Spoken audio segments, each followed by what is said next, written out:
Welcome to Learn English with Me channel. Hi friends, இந்த வீடியோவில் ரீசெண்டாக இங்கிலீஷ் லேர்ன் பண்ண ஸ்டார்ட் பண்ணியிருக்க பிகினர்ஸ்க்கான 4 இம்பார்ட்டண்ட் டிப்ஸ் தான் பார்க்க போகிறோம். பார்க்கலாமா?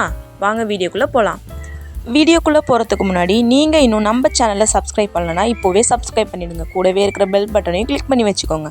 வாங்க வீடியோக்குள்ளே போகலாம். ஃபர்ஸ்ட் டிப் என்னென்னா லேர்ன் வொக்காபுலரி. வொக்காபுலரி எப்படி லேர்ன் பண்ணுறது? உங்கள் வீட்டை சுற்றி பாருங்கள். வீட்டில் எவ்வளோ திங்ஸ் இருக்குது. ஒரு பென் பேப்பர் எடுங்க, ஒரு நோட் ரைட் பண்ணுங்கள். அந்த நோட் எப்படி இருக்கலாம்னா அது ஒரு வேர்டாக இருக்கலாம், இல்லை ஒரு சின்ன சென்டென்ஸாக இருக்கலாம், இல்லை ஒரு பெரிய சென்டென்ஸாக இருக்கலாம். ஃபார் எக்ஸாம்பிள், நம்ம எல்லார் வீட்லேயும் மிரர் இருக்கும் இல்லையா? அந்த மிரருக்கு ஒரு நோட் ரெடி பண்ணலாம். அது எப்படி இருக்கலாம்னா மிரர், அந்த திங்கோட நேம் மிரர், அதுக்கு கீழே ஒரு sentence, it shows my face. ஓகேவா? இது மாதிரி ஒரு நோட் ரெடி பண்ணி அந்த மிரர் பக்கத்தில் ஒட்டி வச்சிடுங்க. ரொம்ப சிம்பிள். இது மாதிரி நம்ம வீட்டில் இருக்கிற எல்லா திங்ஸ்க்கும் ஒரு நோட் ரெடி பண்ணுங்கள். அந்த நோட்டை அந்த திங்ஸ் மேலே ஒட்டுங்க. ஒட்டிட்டு எப்போலாம் அந்த திங்ஸை நீங்கள் யூஸ் பண்ணுறீங்களோ அந்த சென்டென்ஸை லவுடாக ரீட் பண்ணுங்கள். செகண்ட் டிப் என்னென்னு பார்க்கலாமா? செகண்ட் டிப் என்னென்னா improve your listening. Yes, this is the second tip. எப்படி லிசனிங்கை இம்ப்ரூவ் பண்ணுறது? வாங்க பார்க்கலாம். இருக்கவே இருக்குது யூடியூப்பில் நிறைய இங்கிலீஷ் வீடியோஸ் இருக்குது இல்லையா? அந்த வீடியோஸ்லாம் பாருங்கள். அப்புறம் யூடியூப்பில் நிறைய சாங்ஸ் இங்கிலீஷில் இருக்குது இல்லையா? அந்த சாங்ஸ்லாம் நீங்கள் கேட்கணும். அந்த சாங்ஸோட மீனிங் உங்களுக்கு புரியலைனாலும் பரவாயில்ல, but you have to listen songs in English.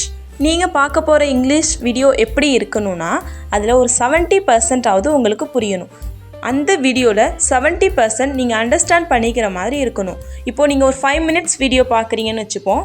அந்த 5 minutes வீடியோவில் உங்களுக்கு எதுவுமே அண்டர்ஸ்டாண்ட் ஆகலை அப்படின்னா உடனே ஸ்டாப் பண்ணிவிடுங்க. No problem. வேறு ஏதாவது ஈஸியான வீடியோவாக சூஸ் பண்ணி லிசன் பண்ணுங்கள். இப்போ நீங்கள் ஒரு வீடியோ சூஸ் பண்ணியிருக்கீங்க. அந்த வீடியோவில் இருக்கிற ஐடியாஸ், அதாவது அந்த வீடியோ எதை பற்றினது அப்படிங்கிறது உங்களுக்கு அண்டர்ஸ்டாண்ட் ஆகுது. பட் அதில் இருக்கிற வேர்ட்ஸ் அதெல்லாம் உங்களுக்கு அண்டர்ஸ்டாண்ட் ஆகலை, அதெல்லாம் தெரியல அப்படின்னா நோ ப்ராப்ளம். இது மாதிரியான வீடியோஸ் தான் நீங்கள் லிசன் பண்ணணும். லிசனிங்கை இம்ப்ரூவ் பண்ணுறதுக்கான நெக்ஸ்ட்டு மெத்தட் சாங்ஸ் கேட்குறது அப்படின்னு சொன்னேன் இல்லையா? ஏதாவது ஒரு இங்கிலீஷ் சாங்கை சூஸ் பண்ணுங்கள். அந்த சாங்கோட லிரிக்ஸை ஃபஸ்ட்டு பார்த்துக்கோங்க. அப்புறம் அந்த சாங்கை உங்களால் எத்தனை தடவை லிசன் பண்ண முடியுமோ லிசன் பண்ணுங்கள். இப்போ ஓரளவு உங்களுக்கு கான்ஃபிடென்ட் வந்திருக்கும். ஸோ இப்போ என்ன பண்ணுங்கள், நீங்களும் அந்த சாங்கை சிங் பண்ண ட்ரை பண்ணுங்கள். இப்படி பண்ணுறதுனால உங்களால் உங்களோட லிஸ்னிங்கை ஈஸியாக இம்ப்ரூவ் பண்ண முடியும். இப்போது டிப் நம்பர் 3 என்னன்னு பார்க்கலாமா? டிப் நம்பர் 3 என்னென்னா ப்ராக்டிஸ் ப்ரொனன்சியேஷன். ப்ரொனன்சியேஷனை எப்படி ப்ராக்டிஸ் பண்ணுறது? வாங்க பார்க்கலாம். உங்களுக்கு நிறைய வொக்காபுலரி தெரிஞ்சாலும் நீங்கள் அந்த வேர்ட்ஸ்லாம் யூஸ் பண்ணி மற்றவங்கள்ட்ட பேசும்போது நீங்கள் என்ன பேசுகிறீங்க அப்படின்னு மற்றவங்களால அண்டர்ஸ்டாண்ட் பண்ணிக்க முடியலனா you have to improve your pronunciation. Tip number 2ல் நிறைய இங்கிலீஷ் சாங்ஸ் வீடியோஸ் பாருங்கள் அப்படின்னு சொன்னேன் இல்லையா? இந்த மெத்தடை யூஸ் பண்ணியே உங்களால் உங்களோட ப்ரொனன்சியேஷனையும் ப்ராக்டிஸ் பண்ண முடியும். நீங்கள் ஒரு வீடியோ பார்க்கும்போது அந்த வீடியோவில் என்ன சொல்கிறாங்களோ அதை அப்படியே இமிட்டேட் பண்ணுங்கள். இதில் இம்பார்ட்டண்ட்டான விஷயம் என்னென்னா நீங்கள் ரிப்பீட் பண்ணும்போது அதை அப்படியே ரெக்கார்ட் பண்ணுங்கள். ரெக்கார்ட் பண்ணிவிட்டு நீங்கள் எப்படி பேசுகிறீங்க அப்படிங்கிறத நீங்களே கேளுங்க. எப்போல்லாம் நீங்கள் ஒரு இங்கிலீஷ் சென்டென்ஸை பார்க்குறீங்களோ சத்தமாக ரீட் பண்ணுங்கள். எப்போல்லாம் நீங்கள் ஒரு இங்கிலீஷ் சென்டென்ஸை கேட்குறீங்களோ அப்போது சத்தமாக அந்த சென்டென்ஸை சொல்லுங்கள். உங்கள் ப்ரொனன்சியேஷனை இம்ப்ரூவ் பண்ணும்போது நீங்கள் இங்கிலீஷில் பேசுகிறப்ப உங்களுக்கே ஒரு கான்ஃபிடென்ஸ் வரும். Tip number 4. டிப் நம்பர் 4 என்னென்னா learn grammar. Lot of English learners பண்ணுற மிஸ்டேக் என்னென்னா அவங்க கிராமர் மட்டுமே லேர்ன் பண்ணுவாங்க. அதுக்கு அவசியமே இல்லை. கிராமர் தெரிஞ்சாதான் இங்கிலீஷ் பேச முடியும் அப்படின்றது கிடையவே கிடையாது. But grammar is important. நீங்கள் ஃபுல் அண்ட் ஃபுல் கிராமர் மட்டுமே படிக்கிறப்ப உங்களுக்கு இங்கிலீஷ் கற்றுக்கணுன்ற எண்ணமே போயிடும். நான் என்ன சொல்லுவேன்னா, நான் எப்படி கற்றுக்கிட்டேன் அப்படின்னா ஜஸ்ட் பேசிக் கிராமர் தெரிஞ்சால் மட்டுமே போதும். நீங்கள் சூப்பராக இங்கிலீஷ் லாங்குவேஜை கற்றுக்கலாம். பேசிக் கிராமர்னால் அதில் என்னென்ன வரலாம்? பேசிக் சென்டென்ஸ் ஸ்ட்ரக்சர், அப்புறம் வேர்பை எப்படி ஃபார்ம் பண்ணலாம் இப்படின்றத கற்றுக்கிட்டாலே போதும்.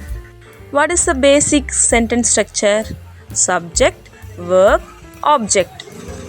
What is basic verb tenses? Simple present, simple past tense, simple future tense, past participle, present participle இது மாதிரிலாம் வருது இல்லையா? இதை நீங்கள் லேர்ன் பண்ணாலே போதும், இங்கிலீஷில் சூப்பராக கற்றுக்கலாம். So friends, these are the 4 tips. நான் சொன்ன 4 tips இதுதான். What are those? Learn vocabulary, improve listening, practice pronunciation, learn basic grammar. நீங்கள் ஒரு பிகினராக இருந்து இப்போ தான் இங்கிலீஷ் பேசணும் அப்படின்னு ஸ்டார்ட் பண்ணியிருக்கீங்கன்னா இந்த 4 டிப்ஸ் உங்களுக்கு ரொம்பவே யூஸ்ஃபுல்லாக இருக்கும். இந்த 4 டிப்ஸை ஃபாலோ பண்ணுங்கள், நீங்களும் சூப்பராக இங்கிலீஷில் பேசலாம். இந்த வீடியோ உங்களுக்கு பிடிச்சிருந்தா உங்களை மாதிரி இங்கிலீஷ் கற்றுக்கணும்னு நினைக்கிற உங்கள் ஃப்ரெண்ட்ஸ் கிட்ட இந்த வீடியோவை ஷேர் பண்ணுங்கள். மறக்காமல் நம்ம சேனலை சப்ஸ்கிரைப் பண்ணிவிடுங்க. தேங்க்ஸ் ஃபார் வாட்சிங்.